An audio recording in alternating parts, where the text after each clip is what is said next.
Hey, Perry Jeffries here, the entrepreneur CFO, president and financial advisor with Diamond Equity Advisors. So, new tax law goes into effect here. How does it impact you?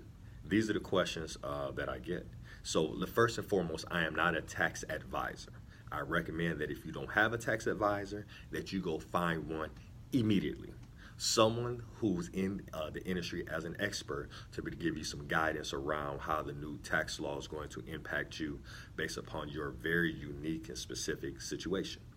What I'm going to talk about as a financial advisor, because I still have to have a really good working understanding of taxes, is just kind of my personal opinion and interpretation on it and the conversations that I've been having with clients. So, with that said, there are so many different moving parts to this tax law, but some of the things that really stuck out to me was simply this. So, one, as an entrepreneur, this new tax law is not the worst thing in the world. I mean, we're looking at decreasing the amount of taxes for corporations. Now, some people may say, well, Perry, how does that impact me? Well, if you dig into the tax law, they're actually allowing pass-through entities like LLCs to be involved in that as well.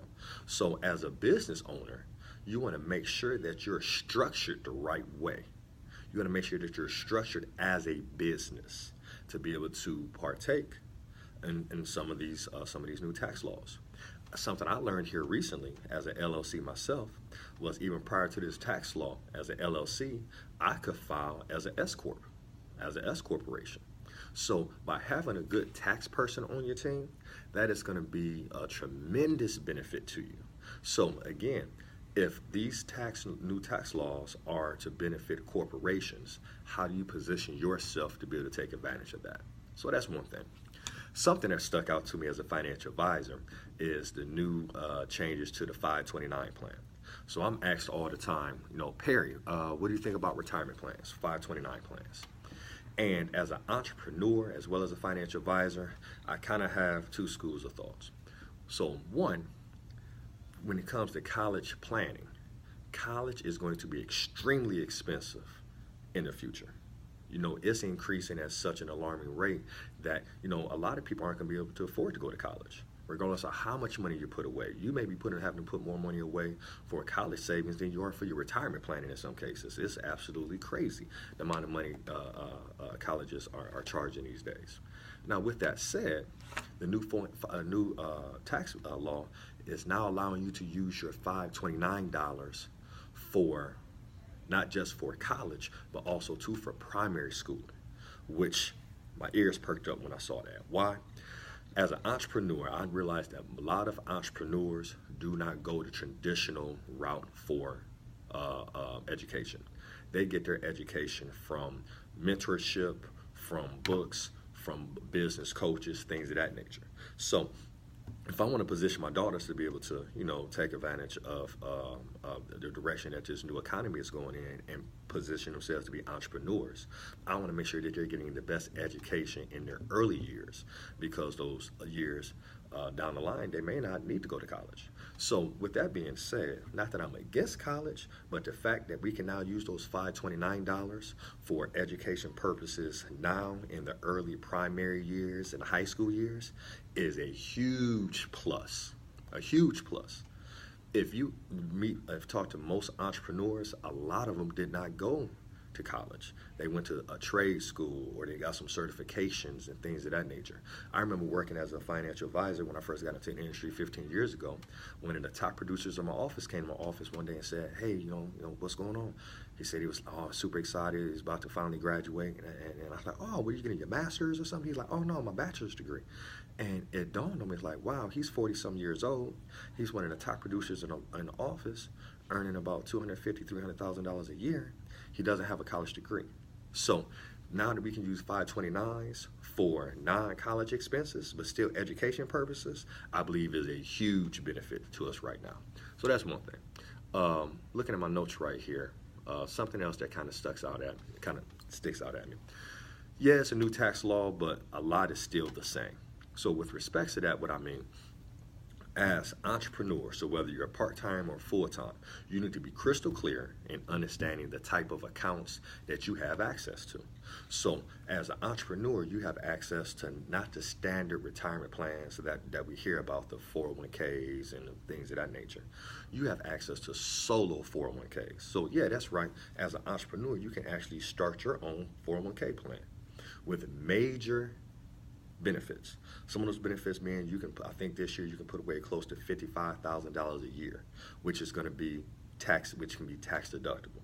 Also, with that same plan, you now have the opportunity to borrow from yourself, not take a distribution or pay taxes, but to truly borrow from yourself, because you can borrow anywhere from 50% of the value of that account up to $50,000. So now you can become your own bank.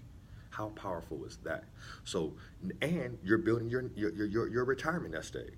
So you're looking at a triple benefit: contributions, which can be tax deductible, become your own bank, and grow your nest egg.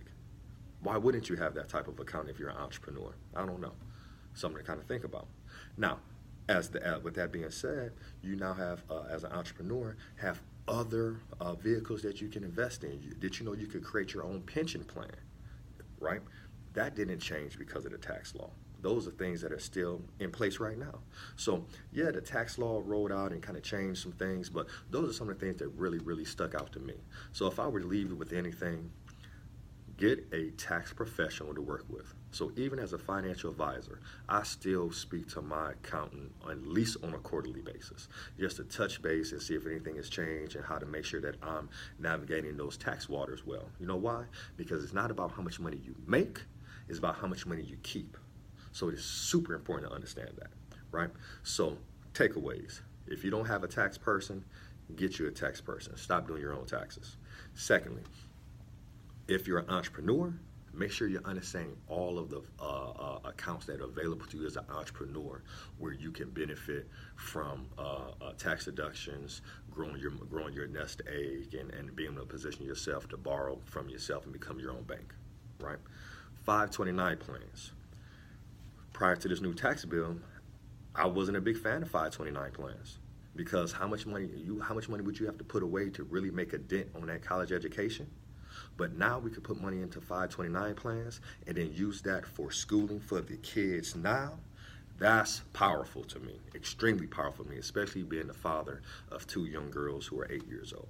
So that's powerful to me.